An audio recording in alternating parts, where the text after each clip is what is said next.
हाँ, जय जगन्नाथ दोस्तों, कैसे हो आप सब लोग। आई होप सर्दियों में सब कुछ अच्छा होगा। सो 2 हफ्तों से सर्दियाँ बढ़ चुकी थी और हाँ, मैं ऊपर वाले कमरे में थोड़ा शिफ्ट हो चुका हूँ। और ये वाला थोड़ा मतलब सीरियस टाइप का कुछ होगा वीडियो।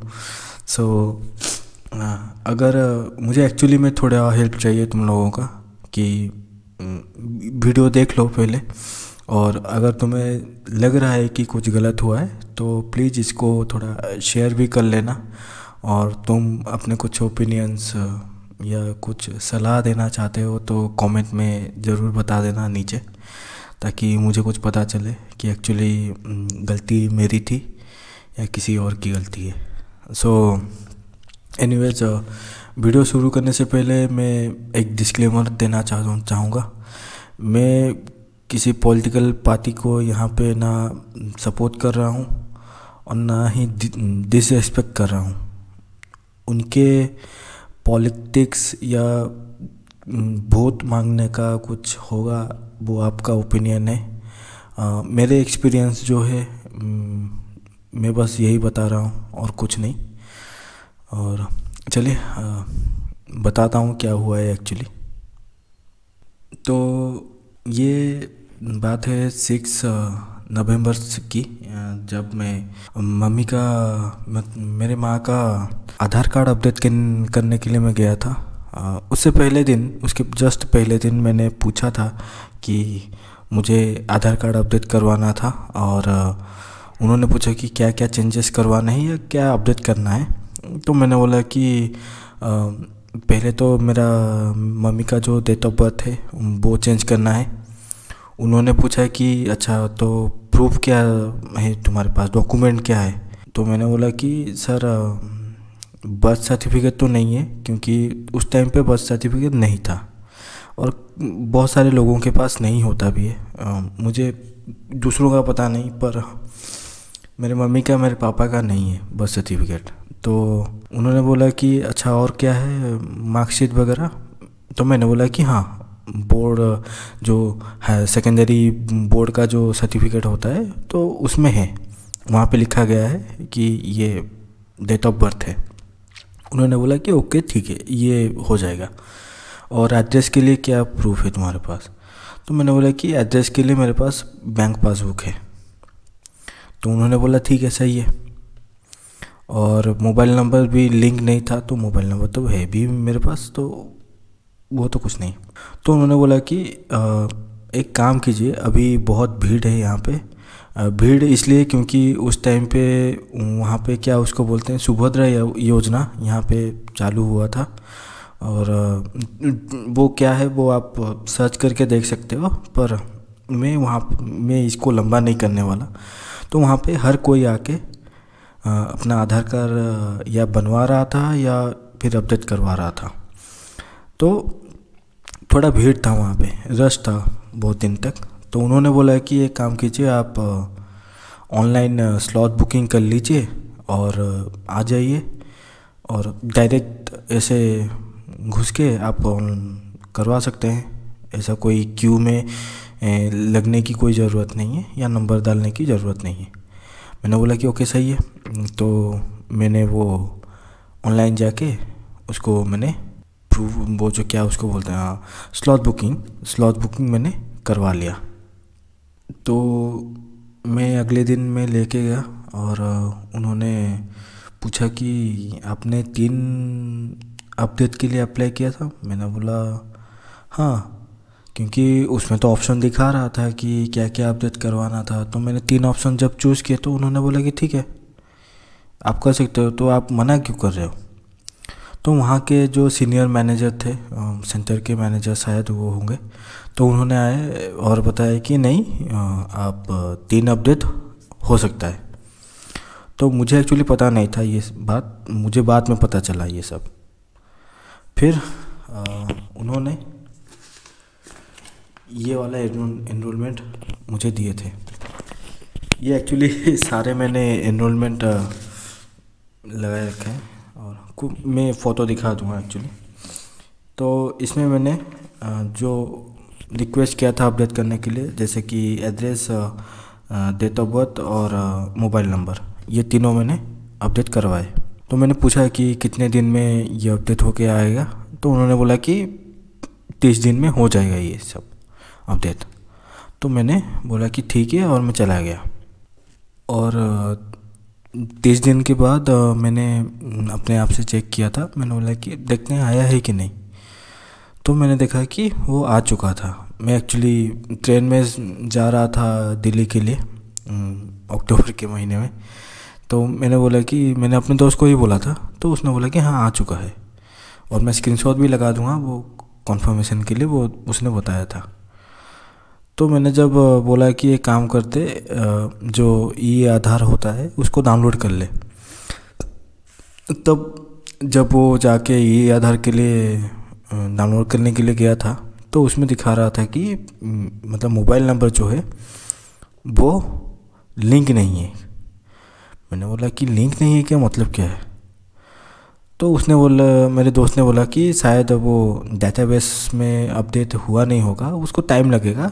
तू एक काम करते हैं, मैं कल सुबह या कल दोपहर को मैं चेक कर लूँगा। मैंने बोला कि ठीक है, तू डाउनलोड कर ले, मैं तो पहुँचते वक्त मुझे 4 बज जाएंगे दिल्ली में, तो तू अपने आप थोड़ा कर लेना। अगली बार जब मतलब अगले दिन जब उसने चेक किया, तो वो अंडर प्रोसेस में आ रहा है। जो पिछले मतलब लास्ट टाइम जो दिखा रहा था कि नहीं your Aadhaar has been generated, वो अंडर प्रोसेस में आ रहा है। सेम चीज़ें जब मैंने डाला था। मैंने बोला ये क्या हुआ? तो कुछ अगले दिन मेरे दोस्त और मेरे पापा जाके ये सब बातें उनको पूछने लगे, जहाँ पे मैंने ये अपडेट के लिए मैंने अप्लाई किया था। तो उन्होंने बस पीछे लिख लिया पता, और उन्होंने बोला कि यहाँ पे जाके आप पूछो कि ये हुआ क्यों है। तो पापा ने बोला कि ठीक है चलिए चलते हैं। जब पापा जाके वहाँ पे पूछे कि ऐसा ऐसा बात है, और ये लिख रहा था पहले कि ये है प्रोसेस हो, मतलब पहले दिखा रहा था कि जनरेट तो हो चुका है, अभी दिखा रहे हैं अंडर प्रोसेस, और पता नहीं क्या हो रहा है, आप थोड़ा चेक कर लीजिए क्या प्रॉब्लम क्या है। तो उन्होंने लिखा यहाँ पे होल्ड फॉर फ्रॉड एनरोलमेंट। ये फ्रॉड क्यों है मुझे पता नहीं, उनके लैंग्वेज में, उनके डिक्शनरी में फ्रॉड का मतलब कुछ और ही होगा शायद, पर उन्होंने यही बोला। पापा ने पूछा क्यों? तो उन्होंने बोला कि आपके आधार कार्ड में जो नाम है वो आपका नाम है, और जो डेट ऑफ बर्थ के लिए जो आपने प्रूफ दिया था बोर्ड सर्टिफिकेट, उसमें मतलब मेरे पापा के मम्मी का नाम है, मतलब मेरे नाना जी का नाम है। तो उनको लगा कि ये फ्रॉड है। मुझे पता नहीं कि कहाँ से आए हो, मतलब जो बैठे हो या जो ये सब चेक कर रहे हो, मुझे पता नहीं तुम कहाँ से आए हो, पर हमारे यहाँ पे बालिका वधू नहीं होता, ठीक है। बाल विवाह हम नहीं करते, ठीक है। तो बोर्ड सर्टिफिकेट में पति का नहीं पापा का नाम होता है, ठीक है। और जब हम गए थे आधार कार्ड बनवाने, वहाँ पे डॉटर ऑफ की जगह वहाँ पे केयर ऑफ या वाइफ ऑफ लिखा जाता है, ठीक है। पता नहीं तुम कौन से जिम्बाब्वे से आए हो या यूएसए से आए हो, तुम्हारे वहाँ पे लिखा जा रहा होगा, पर हमारे यहाँ पे नहीं लिखा जाता, ठीक है। तो पापा ने पूछा कि इसका सल्यूशन क्या होगा। तो उन्होंने बोला कि एक काम कीजिए, आप एक और बार अप्लाई कीजिए, और इस बार one at a time update कीजिए, मतलब एक बार में एक चीज़। तो पापा ने बोला कि ऐसा क्यों है ना, आप अगर 3 चीज़ें एक साथ, मतलब एक ही बार में अगर 3 चीज़ें आप अपडेट करोगे तो वो आपका फ्रॉड में चला जाएगा। अब पता नहीं ये कहाँ पे लिखा है क्या नहीं, पर उन्होंने क्लियरली ऐसा बोला है था। फिर उन्होंने बोला कि ठीक है, पापा ने बोला कि चलो मैं एक और बार अप्लाई कर लेता हूँ। तो अगली बार मतलब ऑफकोर्स अक्टूबर के 17 तारीख को, ये रहा सेकेंड, उन्होंने सिर्फ मोबाइल नंबर अपडेट करवाया था, सिर्फ मोबाइल नंबर। और 1 महीने बाद वो 20 या 30 दिन हो गए, 20 दिन में वो मेरा जो मम्मी का जो नया आधार जो होता है वो जनरेट होके आ गया, मतलब मोबाइल नंबर लिंक हो गया। जो नया आधार कार्ड आया था तो उसमें क्या हुआ था कि जो 76 था डेट ऑफ ईयर में, वो चेंज होके डेट ऑफ बर्थ 12/7, मतलब जो डेट ऑफ बर्थ था वो वाला पूरा आ गया। ठीक है, अब बारी थी डेट ऑफ बर्थ चेंज करने के लिए। तो मैं जब गया, मैं एक और बार अप्लाई किया, ये रहा थर्ड टाइम। इसमें देख सकते हो मैंने सिर्फ और सिर्फ डेट ऑफ बर्थ के लिए मैंने अप्लाई किया था। और अब अगर याद होगा तुम्हें तो पिछली बार कुछ नहीं हुआ था और ये रिजेक्ट हो गया। अब ये रिजेक्ट पता है क्यों हुआ है? ये रिजेक्ट हुआ है क्योंकि मेरा लिमिट जो था डेट ऑफ बर्थ अपडेट के लिए या चेंज करने के लिए वो एक्सीड हो गया। अब पता नहीं कैसे एक्सीड हो गया, पर हो गया। क्या बताऊं।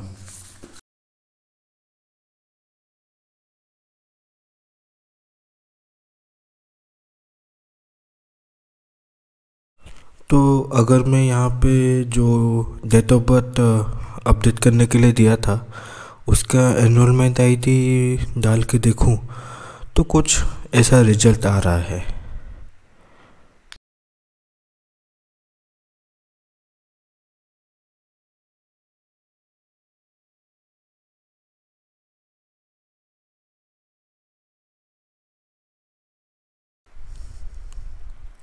तो देख सकते हो यहाँ पे क्लियरली ये लिखा गया है कि आधार कार्ड रिजेक्ट हो चुका है क्योंकि लिमिट एक्सीड हो चुका है।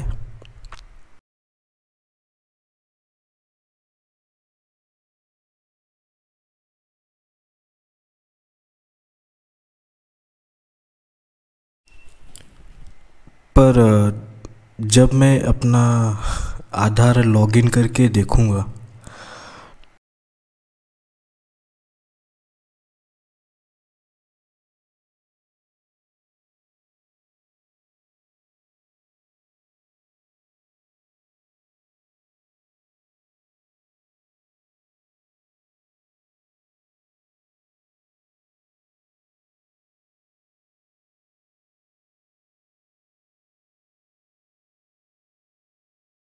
तो आप देख सकते हो कि यहाँ पे मेरा शो कर रहा है एक अपडेट हो सकता है, 1 अपडेट लेफ्ट।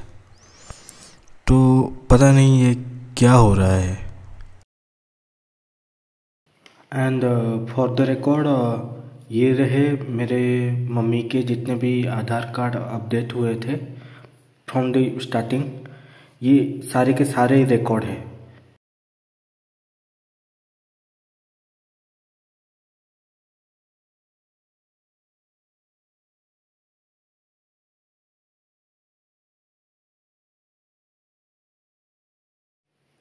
और ये रहा सबसे पहला वाला एनरोलमेंट, जिसमें आप देख सकते हो कि मैंने एड्रेस, डेट ऑफ बर्थ और मोबाइल नंबर, ये तीनों चीज़ें मैं दिया था अपडेट करने के लिए।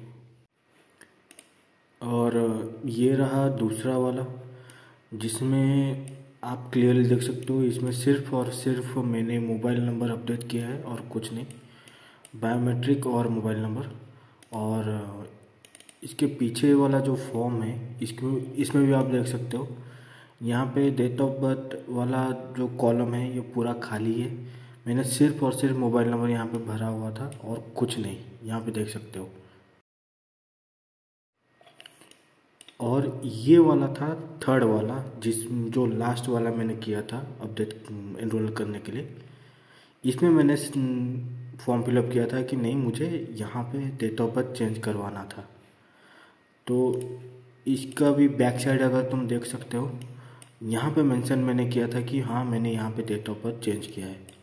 तो अगर मैंने डेट ऑफ बर्थ सिर्फ एक बार चेंज किया है तो बाकी बार मैंने कहाँ पे कैसे एक्सीड हो सकता है लिमिट, मुझे पता नहीं चल रहा है।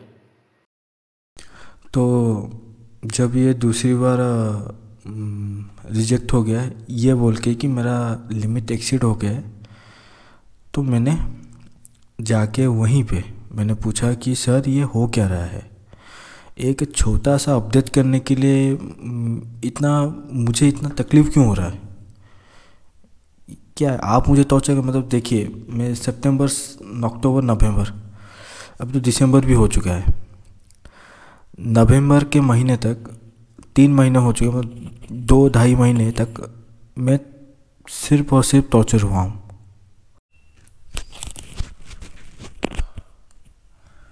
ओके, तो एक्चुअली गोप्रो का कैमरा थोड़ा ओवर हीट हो गया था, तो चलिए। तो बात यही कर रहा था कि जब आपने ये एक्सेप्टेबल डॉक्यूमेंट्स जो थे यहाँ के ऑफिशियल साइट से ही ये डाउनलोड किया है, तो यहाँ पे तो क्लियरली लिखा गया है कि आप मार्कशीट और certificate issued by recognised board of education university, इसको आप as a proof of date of birth लेते हो। और यहाँ पे एक जो स्टार लगा हुआ है वो इसलिए लगा हुआ है ताकि जो 0 to 18 ईयर्स है उनके लिए मैंडेटरी होगा कि डेट ऑफ बर्थ के लिए बर्थ सर्टिफिकेट चाहिए, पर बाकियों के लिए तो नहीं है ना, ये तो आपने लिखा नहीं है। तो मुझे बताइए मेरा एक्सेप्ट क्यों नहीं हो रहा? ये कि आप बता रहे थे कि as a proof of address के लिए आप बैंक पासबुक नहीं लेते, पर यहाँ पे तो लिखा गया है कि हाँ हम लेते passbook having name and photograph cross stamped with bank seal and signed by bank official. बस तो वही है ना, तो आप एक्सेप्ट क्यों नहीं कर रहे हो? और तीसरी बात ये कि आपके कहाँ पे लिखा गया है कि आप 3 चीज़ें एक साथ अपडेट नहीं करते, क्योंकि मैंने आपके ऑफिशियल साइट पे कहीं पे भी नहीं देखा। तो आप मुझे प्लीज़ जो भी देख रहे हो प्लीज़ मुझे बता देना कमेंट सेक्शन में कि क्या मैं गलत बोल रहा हूँ या उन्होंने ये सब मेंशन कभी किया नहीं था, या सिर्फ ओडिशा के लिए ऐसा कुछ है। प्लीज़ मुझे कमेंट सेक्शन में बता देना, क्योंकि मैं जानना चाहता हूँ कि एक्चुअली होता क्या है यहाँ पे। अगर सबने वीडियो देख लिया है एंड प्लीज़ इसको थोड़ा सा शेयर कर लेना ताकि मुझे थोड़ा सा हेल्प हो सके सही लोगों तक पहुँचने के लिए। आई नो चैनल थोड़ा सा छोटा है और उतना रीच भी नहीं है, पर आई थिंक आपके हेल्प की वजह से मेरे को कुछ हेल्प हो सकता था, मतलब मुझे कुछ थोड़ी है। अब देखिए क्या मेरे पास मतलब मैं ये पूछना चाहता हूँ कि क्या मेरे पास लीगल राइट्स हैं इनके ऊपर केस करने के लिए, क्योंकि यहाँ पे मैंने उनको पे किया है उनके सर्विसेज के लिए, मतलब अपडेट के लिए मैंने उनको चार्जेस दिए हैं। वहाँ पे लिखा गया है कि आधार अपडेट 30 दिन में हो जाएंगे।